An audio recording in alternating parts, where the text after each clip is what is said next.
Can we get a little more fill light on the left? I got that. Bring up the backlight on camera 3. Is that centered for you? All right, we're ready. I have been telling financial advisors over and over again, people want to relate to the fact that you won't judge them for their failures. Which is why if you hold that story back because you're embarrassed, you destroy the connection. That's what some of these stories are missing. The origin story has to include the failure and the struggle you went through. Because when you admit to your own failures, that is what actually builds trust.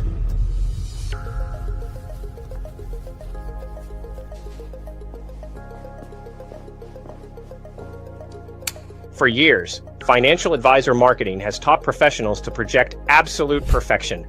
Build the perfect profile, show the designations, highlight the awards, polish everything until it shines. But sometimes, that polished image becomes the very thing hurting your personal brand. Because the content that actually stops people from scrolling isn't a list of accomplishments. It's a human being sharing a real story. The biggest mistake most financial professionals make with storytelling is skipping straight to the victory and leaving out the struggle. But real documentary content thrives on tension. People connect with the messy middle, the uncertainty, the setbacks, the moments that made you who you are. Your personal story should mirror the exact frustrations, fears, and challenges your ideal clients are experiencing right now. That's how you build emotional connection. That's how you create discoverable and clickable content. And more importantly, that's how you build trust online before someone ever books a meeting. Today on the Digital Advisor Sandbox, we're breaking down how financial advisors can vulnerably tell their story on social media. Without sounding fake, salesy, or oversharing. You'll learn practical storytelling frameworks that turn your journey into content people actually remember. And marketing strategies that people actually respond to. So sit back, relax, and let's dive into this week's episode of the Digital Advisor Sandbox. Welcome to the Digital Advisor Sandbox, your marketing and lead generation blueprint.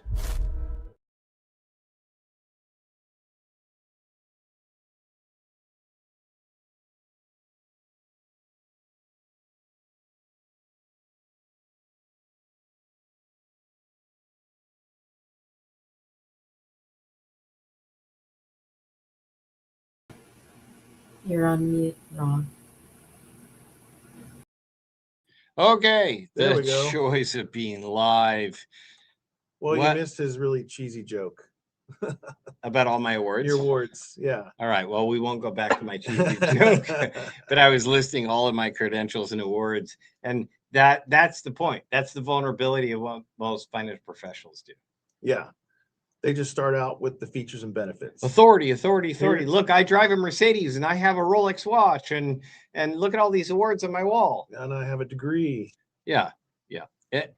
And that's the whole point of what we're trying to talk about today.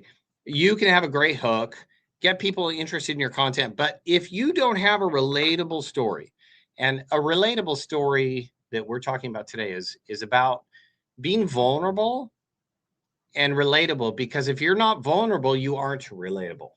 Yeah. If you're not willing to admit your failures, if you're not willing to talk about what failure caused you to have such inspiration to create your why story, because isn't it our greatest failures that create our greatest inspirations?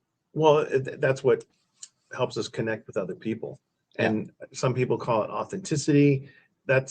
They're all sort of these vague terms, but you just want to be a real person.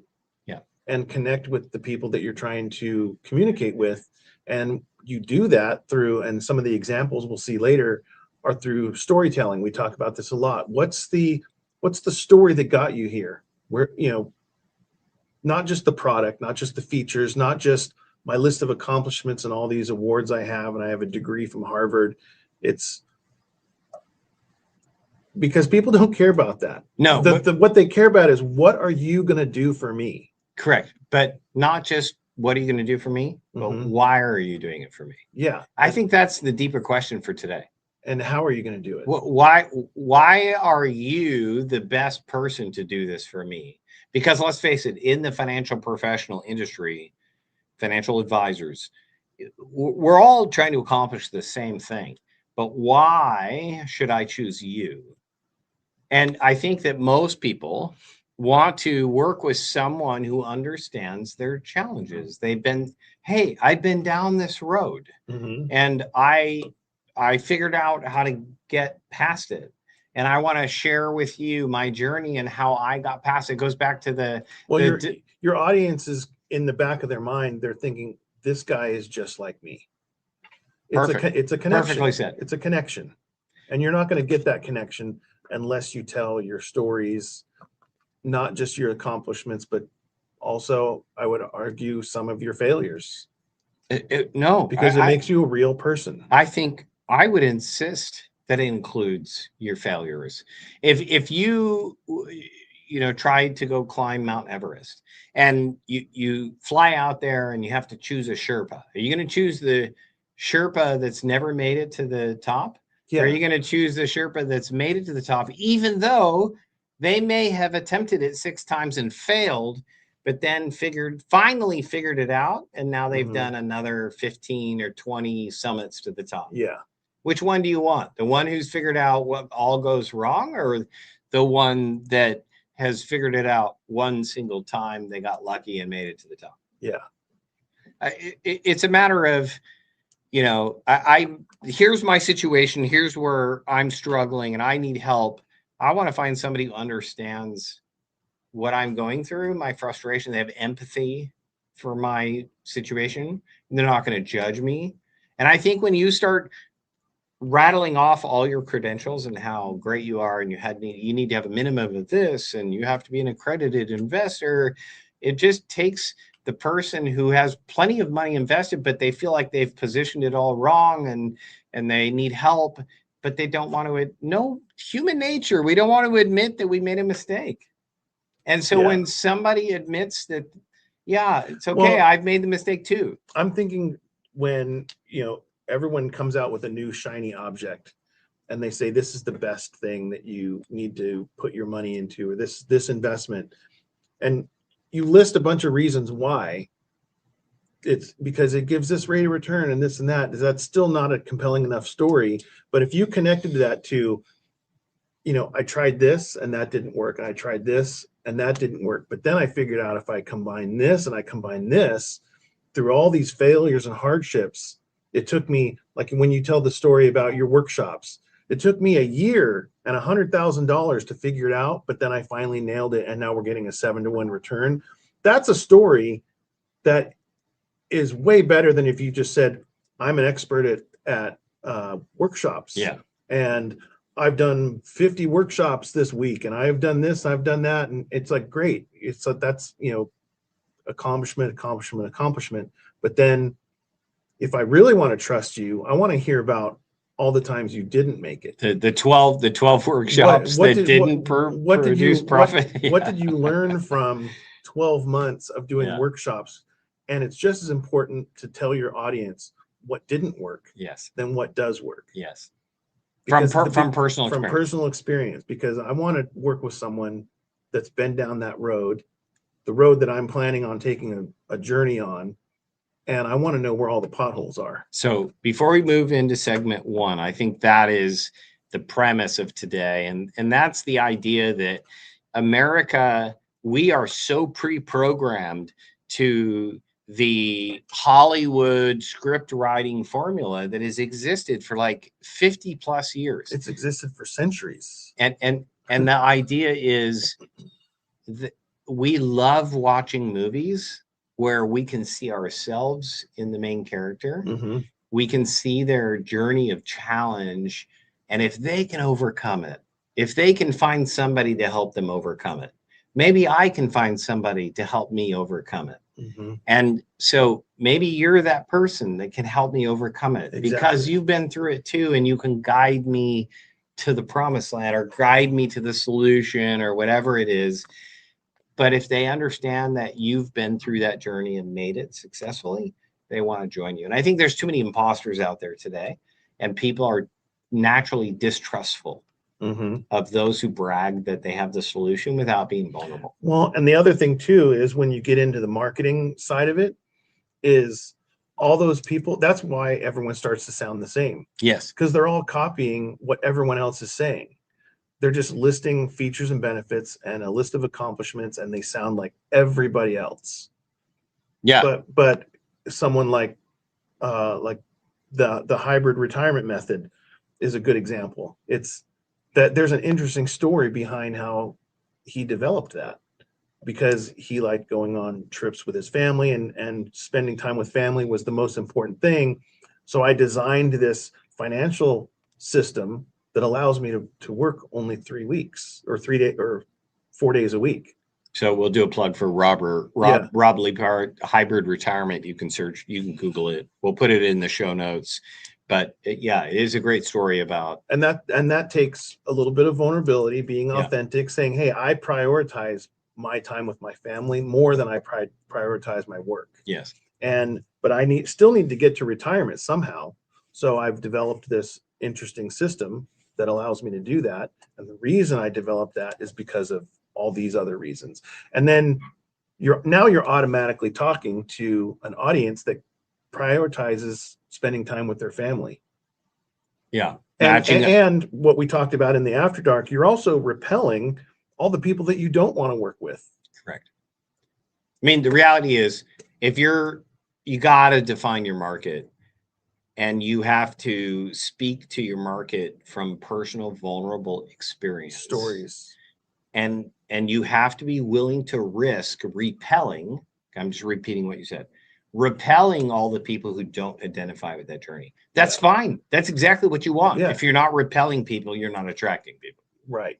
Okay, so let's transition. We're going to get into the next segment, but let's go ahead and show the next video so you guys can kind of see where we're headed. And this is Donald Miller talking about stories. Yeah, you're talking about storytelling in business. And he's been a script writer for movies. Wrote novels. So let's go ahead and check out Don Miller.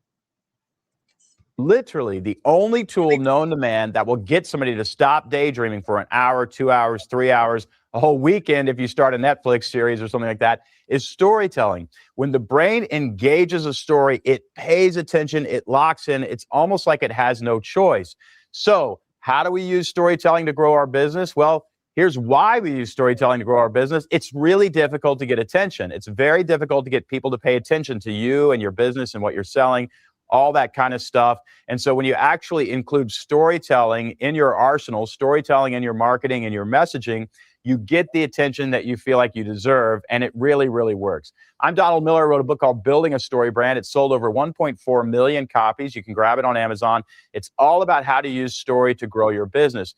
But first, let me teach you what a story is and how you can tell a story and get customers to pay attention.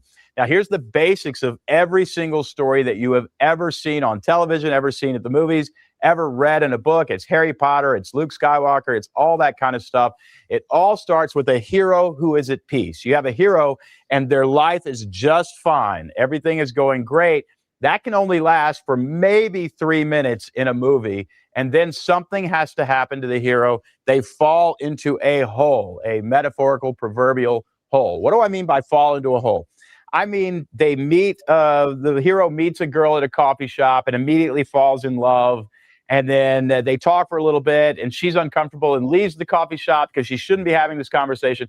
He doesn't get her name. He doesn't get her phone number. Hero in a hole. Every story starts out with a hero at peace, and then that peace is disrupted and they fall into a hole. What does that mean for your business, and how do you use this idea, the way stories start, and capture attention? Because it obviously begs the story question, how's this hero going to get out of this hole? How are they going to resolve this conflict? The way you take advantage of this, if you're a business leader and you're trying to tell stories about your company, is you want to define the hole that your hero is in. In other words, you want to define the problem that your brand solves. Define the problem that your brand solves. Now, there's some rules here. The rules in this is the hero is in a hole and the hole can't be vague. In other words, the hole can't be the hero lacks fulfillment. That's not specific enough to capture somebody's attention. If I said, hey, let's go to a movie about a hero that lacks fulfillment, you would not be interested in going to that movie. If I went to you and said, hey, another one of Liam Neeson's daughters has been kidnapped and he's got to find her, Well, you're familiar with that hole. You know that that hole is entertaining. You know he's going to kill a bunch of people getting out of the hole. You know it's going to be gruesome and fun and thrilling. And so you're up to go to that movie. The hole has to be really specific. Liam Neeson has to find his daughter. The man has to find the woman that he falls in love with. The man has to finish the marathon. The team has to win the national championship. It has to be a specific hole. What does that mean for your business? It means that you need to own a problem. Literally the only. All right. So just to give you All good stuff. Yeah, to give you examples too, to translate it into the financial industry, you can talk about the whole, like, I've been saving my whole life, but I'm afraid I don't have enough. I have saved my whole life, but I'm worried about market volatility. Or I've saved my whole life and I have plenty of money, but I'm worried about how much the government's going to take in taxation. I've worked for the federal government my whole life, and now I'm starting to have anxiety about the law changes and don't know if my federal pension is going to provide the same benefits I thought it was when I started as a federal employee. I could go on and on and on. I've saved enough, but all of a sudden now I realize that if I have a long-term care event in the state of California that costs $10,000 a month, it will ruin me in retirement. And then I'm going to become a burden to my kids and have to move in with my kids and put a burden on their family. There's a million different ways to paint that picture. And what he said at the end there about owning the problem, you got to own whatever that specific problem is. We always say problem. He says a whole, because that's, if you don't know, that is a script writing formula called man in a hole. Yeah.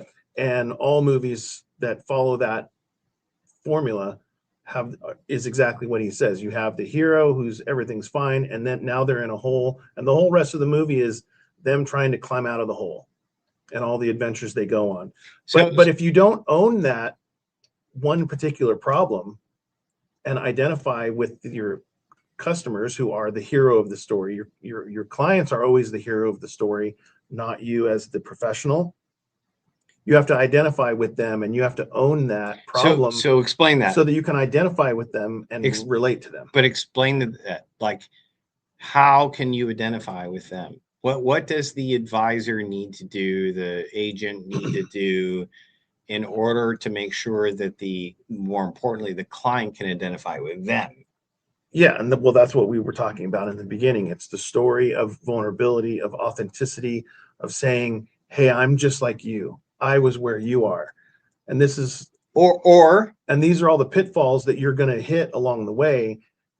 And I can show you how to avoid those. Or we can admit to a financial advisor, and I'm going to be vulnerable today, and I'm going to share my father's story. And my father's story in the documentary that you created, he admits that he felt like a failure in 2008. He started to worry about it during 9/11, and he dismissed it. And then 2008 confirmed he truly felt like a failure. And he set out to solve the problem. And he goes on this journey to solve the problem. And now he's the guide, and he's showing others how he solved the problem for his hundreds of clients. And people trust him because he was willing to admit that he didn't have it figured out. And when the crisis happened. And isn't it a much more interesting story too, when instead of listing all the features and benefits of the thing that he created, because you could talk all day long about how awesome it is and all these features, but when you connect it to a story that says, hey, in 2008, the market tanked, and suddenly this perfect thing that I created wasn't performing anymore. I had to disassemble it and put it back together. And now now you can talk about all these features and benefits that it has, because the first version of it completely failed, or it didn't work the way it was expected to, because no one ever thought the market was going to dive 65%. I think that's the reality is, and it's important for financial professionals to understand, Markets change. We all know that. Life changes. Who would have ever anticipated a pandemic?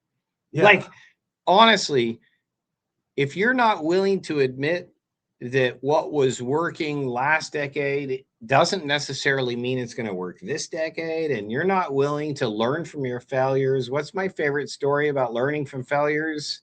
I don't know if you remember Elon Musk watching his first rocket launch. Mm-hmm. And I, like, when that rocket blew up, I'm thinking, oh my gosh, he's got to be just devastated. Yeah. Or Thomas Edison, when they said, how did you discover inventing a light bulb? He says, well, I just found out 900 ways not to make a light bulb. That's it. And I think people trust, they'd rather have somebody who's tried 900 times until they figured it out. I think they trust that person's solution than somebody who doesn't tell you about how they got to their solution. They just brag about their solution. Yeah. I think the story matters. The backstory matters. Well, that's how you create connection. That's marketing, guys. That's yes. Identifying with a group of people that get them to come to you instead of you going out and handing flyers out about this amazing thing you have. If you can tell a story that compels people, it's inbound marketing versus outbound marketing. And I'm going to do my best not to diverge here. But I do have to say this only because I'm super passionate about it. I keep getting the question over and over again. Is AI going to replace us? And the one argument I have is that AI can never represent a lifetime of positive, negative, tragic experiences that make up who you are and affect your opinion, your perception, your feeling, your experience about how to approach things, the nuance of that. I don't think AI can perfectly replicate that for any individual human whatsoever. They can on its own. They can take everybody and generalize, like, oh, well, let's just sample every financial advisor in the United States, and then I'll just give you the most common answer. But that's not what we want in marketing. What we want in marketing is to make you, if we talk about you are your brand, mm-hmm. then the only thing that is proprietary to you is your story. Yes. Your experiences. Mm-hmm. What's affected you, what's inspired you, what's frustrated you. And if you can feed that into, we talk about AI a lot and using it for marketing, it's only going to give you what you put in. The output is directed by the input. So if you can input your story, input all of your experiences, teach it about who you are and what you do and why you do what you do, your marketing will, and all of your material that you create using AI will be much, much better. So Brian's talking about prompting, and it's really important that you need to give as much of your opinion, your experiences, your background, your emotions associated. When you're prompting AI, do not do a research-based prompt.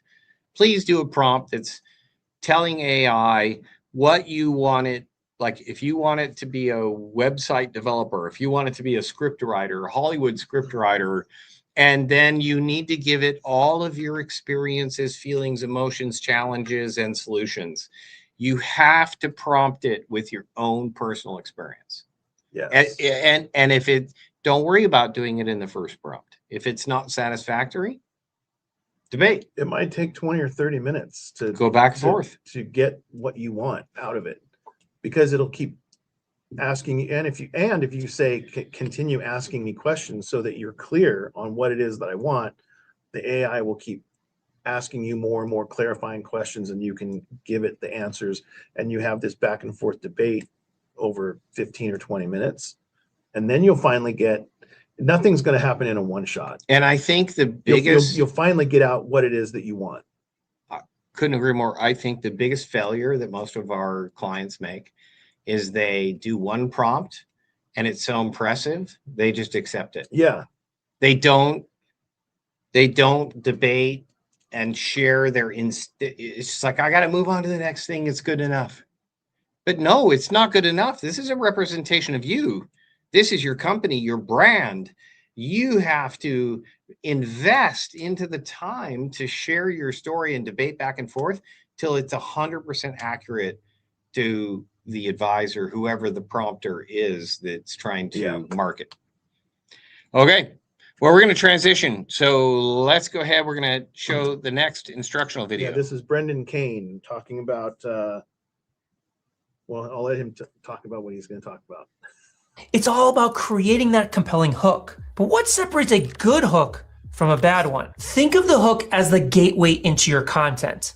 We live in a scroll-happy world. If your hook doesn't stop someone in their tracks as they're scrolling within the first 1 to 3 seconds, well, the rest of your story, it might as well not exist.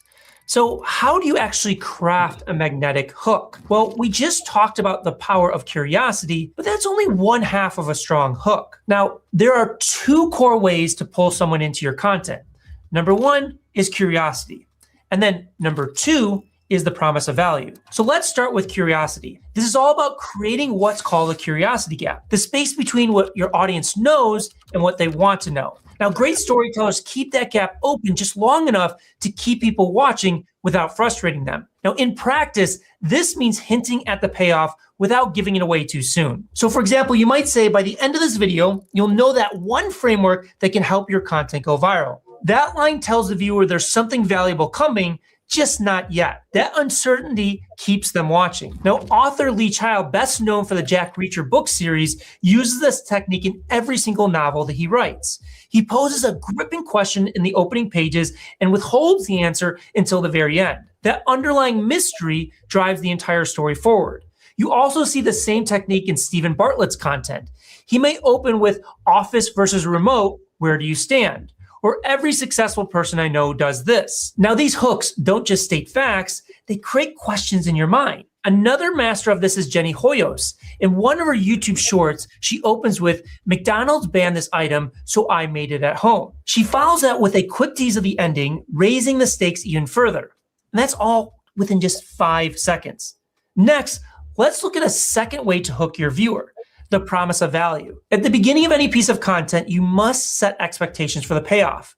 It can be explicit or implicit, but it needs to be there. If you fail to set up a promise, viewers might enjoy the ride for a bit, but then wonder, why are they actually watching? Now that you've got your audience's attention, well, how do you actually keep it and deliver a satisfying story?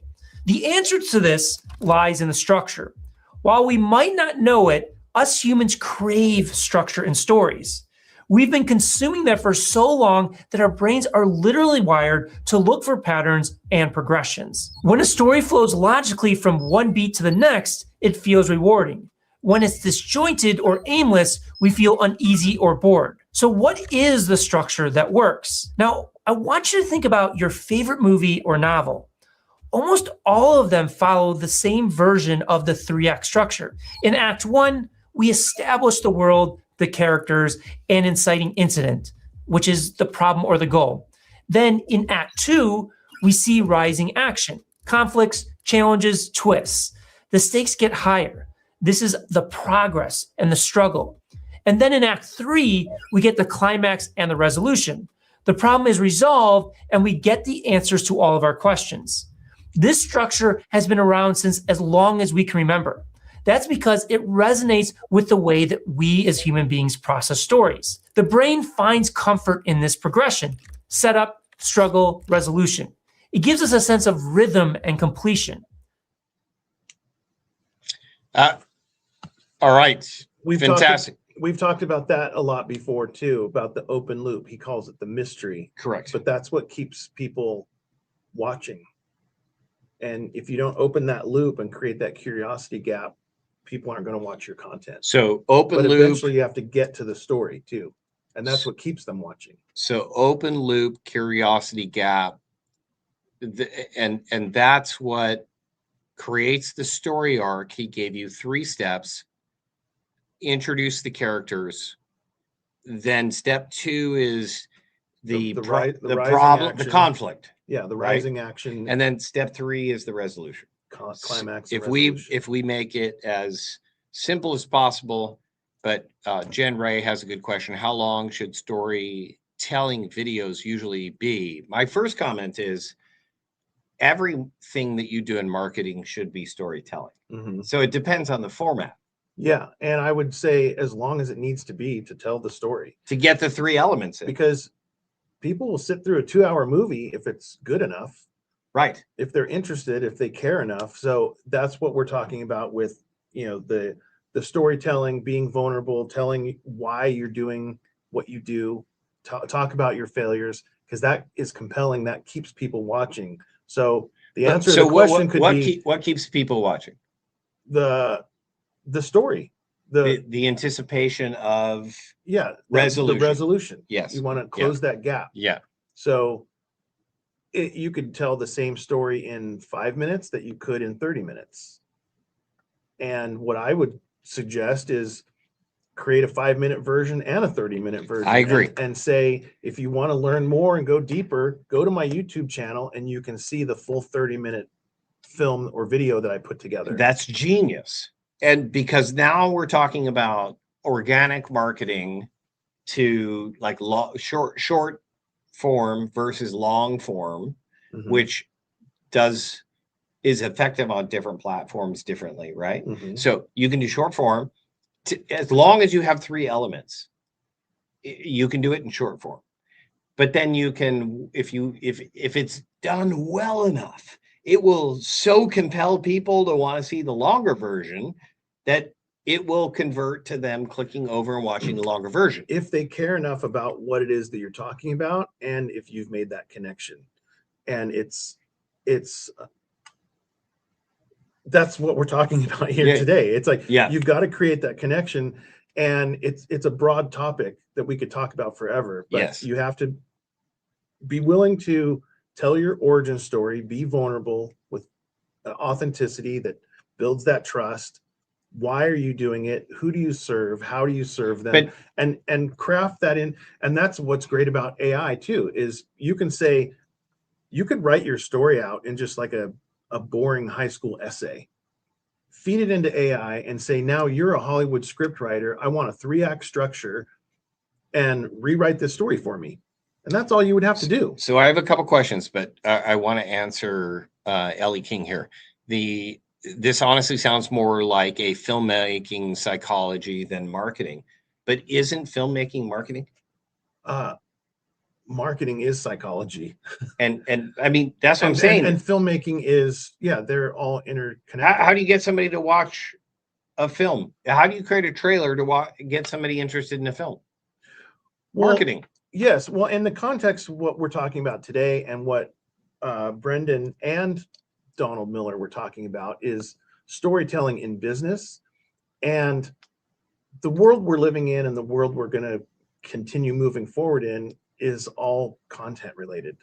Okay. We've got YouTube, we've got streaming, we've got brands that are building media companies. So if businesses don't know how to tell a story and don't know how to do effective marketing through content, I think they're just going to be suffering moving forward. Well, especially in the financial industry, because... And why not take the lessons we've learned from filmmaking and inject it into your business? Yeah, but that's the premise of marketing. I mean, you look at Russell Brunson and all some of the best marketers that are online. They've and even now they're all telling stories. Don Miller was a script writer for Hollywood, but now he's a marketing company. Mm-hmm. He's a marketing company teaching teaching business owners how to tell their brand story.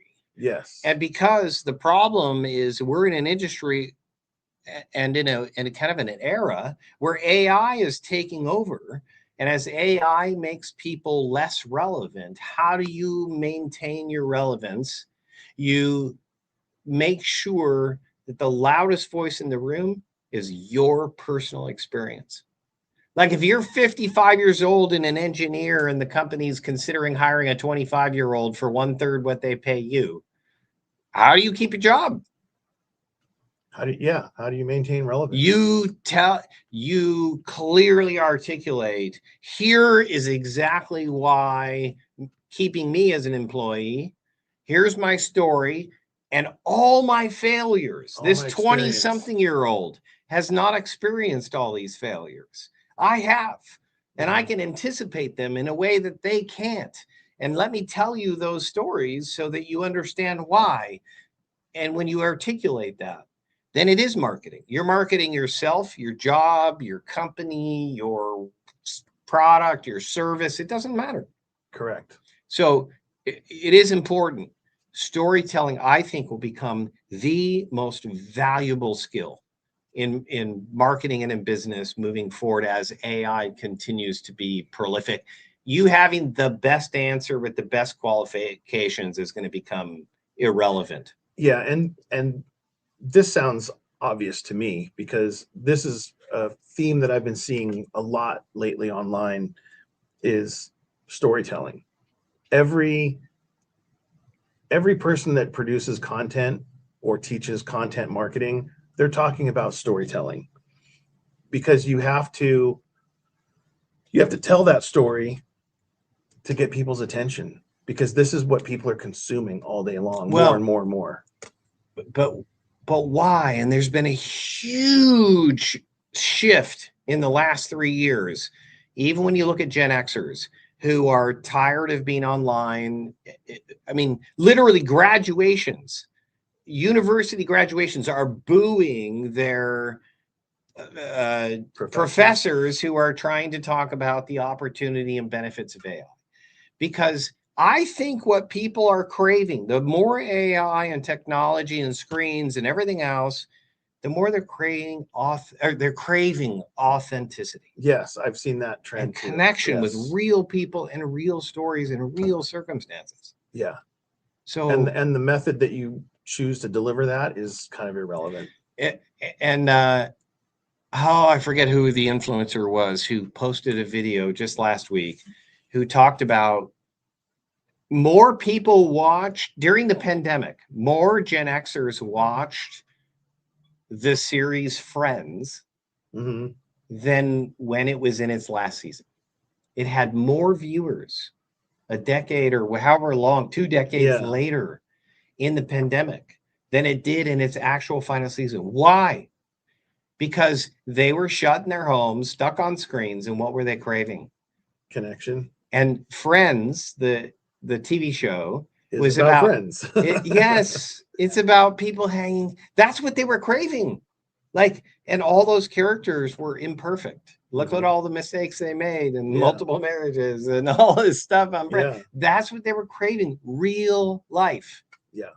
So I think helping people connect with you in the real world with your real life and being vulnerable about your real life is what your clients are craving. Well, that's a perfect segue into the next clip we have with Brene Brown, and she's talking about vulnerability and authenticity. So let's go to Brene Brown.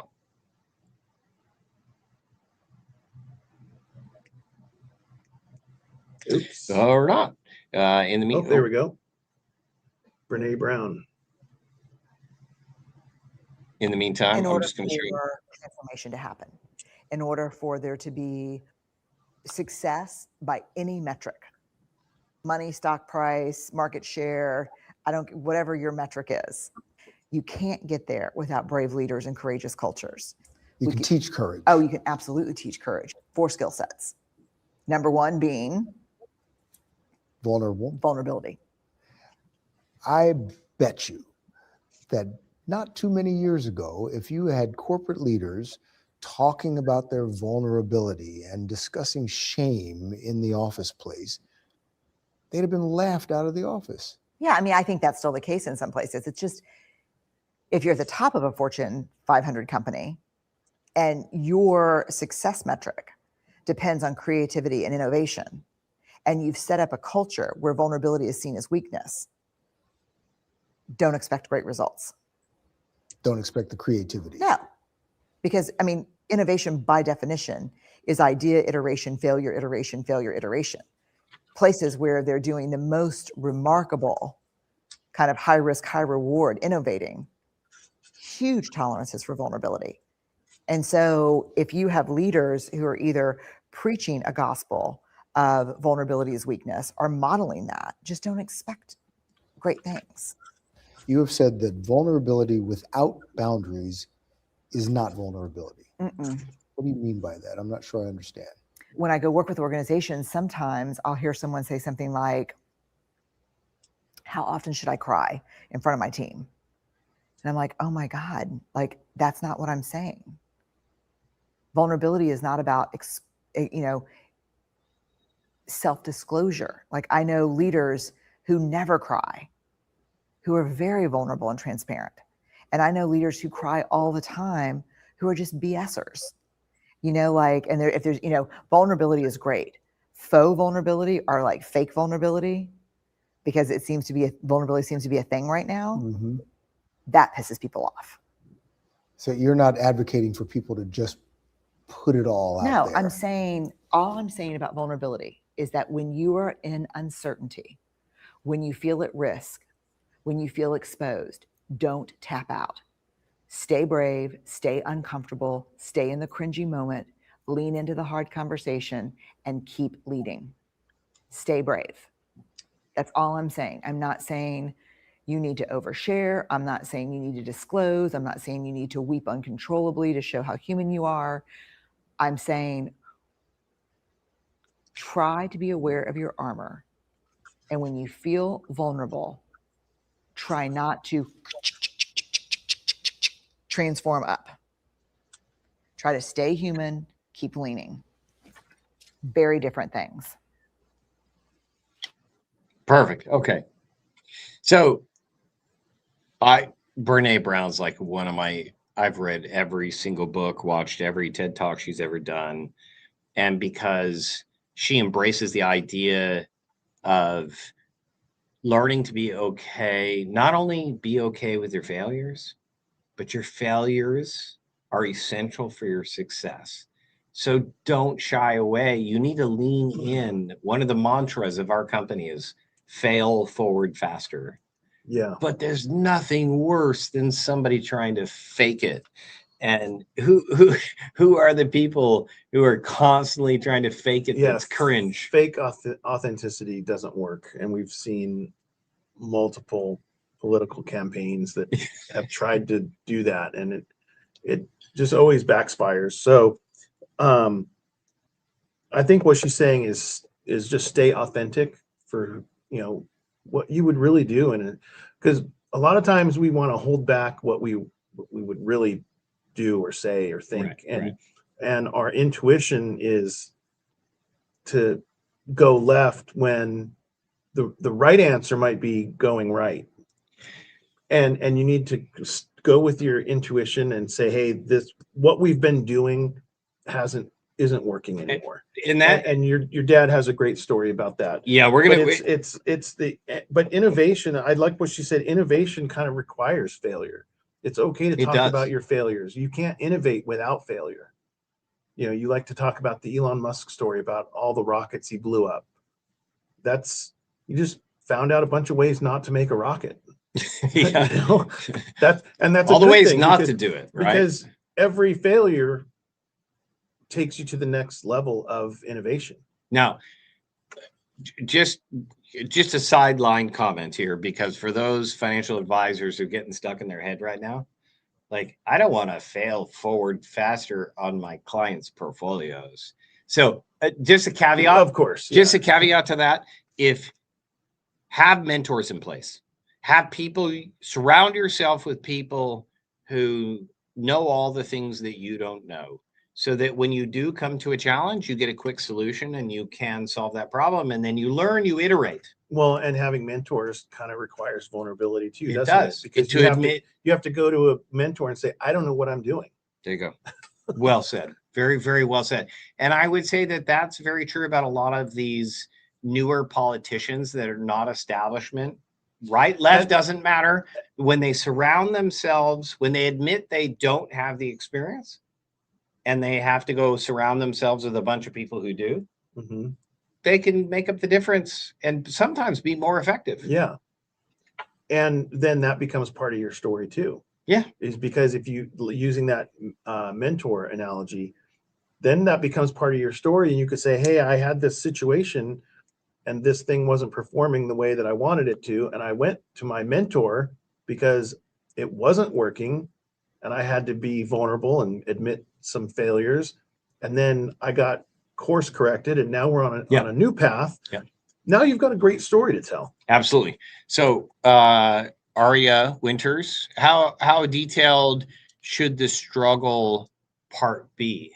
But I think it was just answered in Brené's last clip, but I want to know your opinion. As detailed as it is relevant, I guess. I mean, she and Brené said, stay in it long enough. Yeah, stay in it long enough. Try not to sugarcoat it. Right. But also, I like what she says. Vulnerability doesn't necessarily mean complete disclosure. Correct. Correct. You choose parts. We all choose parts of our story to share, and stuff that's just, it's not relevant to the context. It might be oversharing. You don't want to overshare. Right. Exactly. You don't want to be overly vulnerable. No. It's enough, and it doesn't have to be personal disclosures. It's in context to. It could be the thing that you're talking about. And it could be a disclosure about a client story. It could be a disclosure about like my father's story. It could be like, so, but my perspective is it needs to only be enough to be relatable. Yeah. You don't need to do any more than detail than that. And think about the friend groups that you have. There's friend groups that you're more vulnerable with because you trust them and there's a commonality, and in context, you might be talking about your kids, raising teenagers because you both have teenagers, and you openly share about struggles. You wouldn't share those same stories with people in your office. No. Because that would be so wrong time, wrong place. That'd be oversharing. And if they don't have kids and it's just not relevant to what we do today right here in the office. I think you know what I mean? Oh yeah. Goes back to the phrase that you're making me think of as read the room. Yes. Read the room, share only what's appropriate for the room, right? Depending on what platform you're on. Here's the next comment from Her Empire. Can vulnerability hurt your credibility? Well, I think we kind of talked about that too, and we'll get more into that as we show the documentary clip from your dad. I would say, again, it's all context. It's all in context. I completely agree.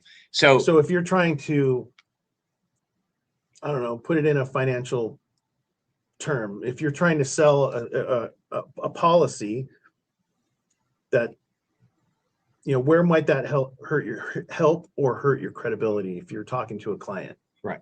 What would be a good example? Well, if you were to share a lawsuit that you'd just been convicted of for a bad policy 5 years ago, maybe that's not the best vulnerability to share. Yeah. But maybe sharing what led up. But like in your dad's situation, if you say, hey, there was a market crash that no one anticipated. Yes. And I had clients that lost a lot of money. I had to go back to the drawing board and recalibrate this instrument that I'm selling to my clients. Yes. I have to swallow my pride, admit that failure. And now moving forward, now you have a great story that you can say, there was this situation 10 years ago that happened that no one anticipated. And honestly, this thing that I had didn't work. And I had to re-engineer it, and we've perfected it now and then you can get in, like we said earlier in the After Dark, that's when you can transition to sharing all the features and benefits and your accomplishments, because you've been through the fire. And you've gained people's and now they're trusting what you have to say. Because you can say, here's what I've learned through personal experience. That's why I've designed this policy that hits all these 3 markers, because the old version only had 1 out of the 3. Yes. And I realized I needed these other 3 components. And now I can tell you all about the features and benefits and why it works because of this past failure that I went through. And that's the important element. We're going to cut here in a moment to my dad's personal story, where it's an example of him being vulnerable. But, we throw around terms like know, trust, right? Mm-hmm. So I think people get to the like and know fairly easily. The trust factor is really the biggest obstacle. And I think the trust factor comes from If he climbed that mountain, then he can show me how to climb that mountain. So you have to be vulnerable about all the difficulties you had climbing that mountain. And that's where the trust factor comes from. That's why vulnerability is so important. So let's take a look. Marie, if you can help us share a clip from our documentary, which happens to be about my dad's story. Money in the market, and I had no answer for them. The news breaking a couple of days ago while we were all here in New Orleans that Commissioner Baker has decided to resign, and we'll ask him why. Coming up in the second half, he'll join us here in the booth. The first third down of the game for either team. DeRazio, all kinds of time, puts it up for Jackson. He's got it. He may have pushed off to get that touchdown. Dave Baker spent his career at the intersection of business and professional sports. He was, at the time, the commissioner of the Arena Football League, a man whose entire professional life had been organized around strategy, performance, and planning ahead. He had saved carefully. He had a financial advisor he trusted. And in October of 2007, at the moment he believed he was finally secure, the system delivered its verdict. It appeared that Dave would have to continue working. Dave Baker wasn't the only one. I had multiple clients who had to go back to work. But Dave is the one I remember most because he had done everything right. He had planned, he had saved, and the system still failed him. In 2008, Steve had his lowest income year since entering the industry. He did almost no production. Not because the leads dried up, because he stopped selling a product he no longer believed in for the purpose he'd been selling it for. And for the first time in his career, he didn't know where he was going next. Retirement. Okay, good enough on the clip. Brian, the point being, he's willing to admit what had happened. He didn't anticipate the crash, didn't anticipate the market turning like it did, and he needed to respond to it, but he was willing to admit that he didn't foresee it, which no financial advisor can foresee it. And it makes the story that you're trying to tell that much more compelling when you can tell a story like that and have that be part of your sales material or your marketing strategy, is because the thing that you're the new opportunity that you're trying to present to your client is that much more compelling because there's a story attached to it. Yeah. Versus you just opening a portfolio on their table and saying, here, look at all these awesome things that this policy does. There's no story behind it. Who cares? And I always reference it because it's one of my favorite movies, probably because it was my kids, one of their favorite movies. And that's because they read the books, Hunger Games. And when Katniss Everdeen gets selected to go into the Hunger Games, from 13 colonies, 13 players, only one will live and only one will survive. Who did she turn to try and mentor her to survive this competition at which only one person will live? And it was Haymitch. Haymitch became her mentor. Became her mentor. Mm-hmm. And because he told all of the things he did wrong, all the mistakes he made, everything he learned from going through it, he was the only one to survive from her colony over all those years. And he's like, don't worry, I'll coach you through. And of course, she leaned into that and was like, okay, you're the only one who's ever survived, so I'm gonna go with you. Yeah. And I think that's the vulnerability. Mm-hmm. And that's what makes a great movie, but it also makes great marketing. Because people want to identify with somebody they believe can help them navigate through their anxiety, their fear, their failures. Yeah, and that's something Don Miller talks about too. It's important to there's an error on our TV. That's okay. Nice. But it's important to I lost my train of thought. Yeah, that's okay. We'll move on. I'll think of it in a second. You will think of it. But as we wrap up, the whole point of today's workshop is to make sure that everybody understands that I know where the old school traditional financial advising industry was about, hold the thought because I don't want to miss it because you have nuggets of gold, is oh, I need to wear a Rolex watch, drive a nice car, wear a super nice suit, and have awards on the wall, and that will make people feel confident to hire me because I'm the best. Right, and that's what I was going to say about Donald Miller, and what he always teaches in his workshops and his books is the advisor, the professional, is not the hero of the story. They're the mentor. They're the guide. Great point. They're the Haymitch from Hunger Games. Yeah. Your client is the hero. They're the ones trying to figure out. They're the ones that are in a hole. They're the ones that are having a struggle, and they need help getting out of the hole. And who is going to help them?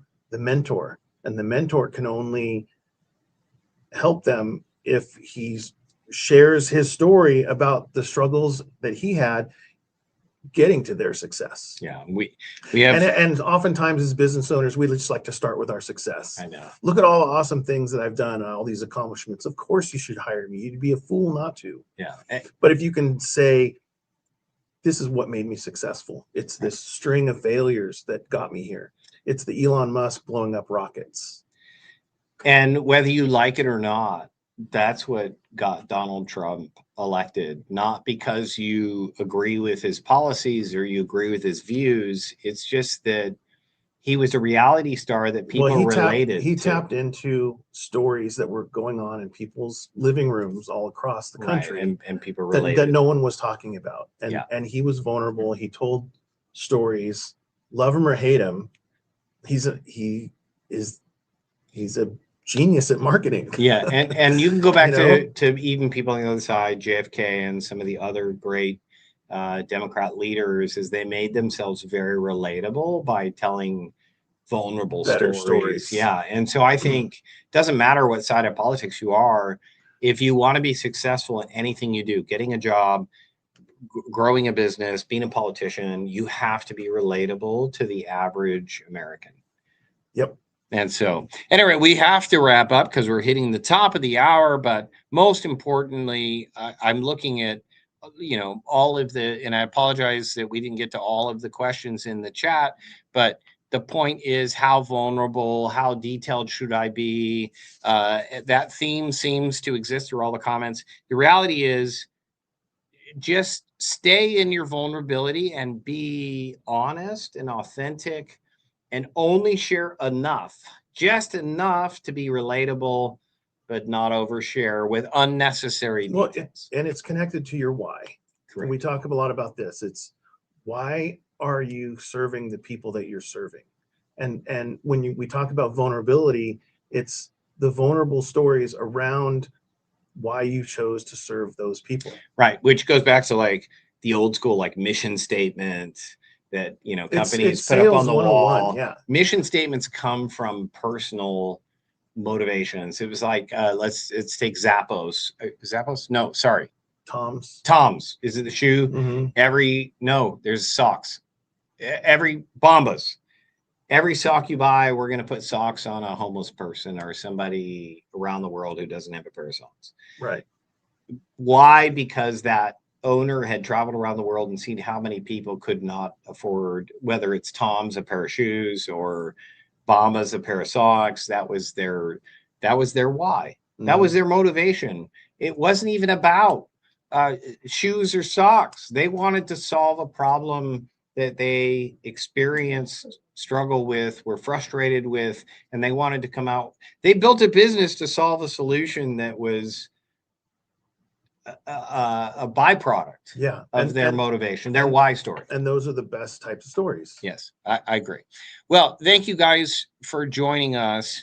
And we're the Sandbox Live and Sandbox After Dark every other week. We'll be posting those, and Sandbox once a week and After Dark once a week. They'll alternate, but they're both available. You can look on YouTube for both, or go to any podcast syndicate, Apple, Spotify, any of those others, and you can see either the After Dark, which is kind of our unscripted, free-form brainstorm, and then our live is really how to apply the principles of what we've learned so that you can have takeaways to apply to your business today.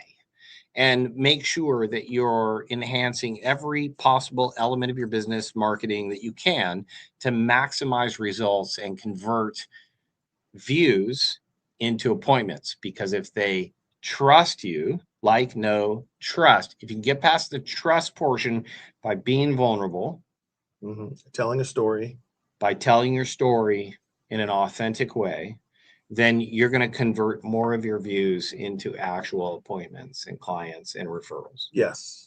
So if you would like to get more inside information, tools, softwares, prompts, you can join the Sandbox by going to wealthvids.com/sandbox. It's on your screen, wealthvids.com/sandbox. And it's a free membership group where you can get everything that we have put together, from Hollywood to the financial industry and all of the marketing in between.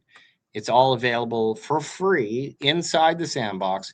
If you have a specific challenge you're stuck on, if you're in, what did they call the hole, the problem? The man in the hole. If you're the man in the hole and you're stuck with a particular challenge that you have in your business that you can't get past, then I encourage you to go. We offer a free 15-minute strategy call where I'm willing, or one of my team members is willing, to meet with you and help you specifically address a specific problem that you feel has got you in a hole.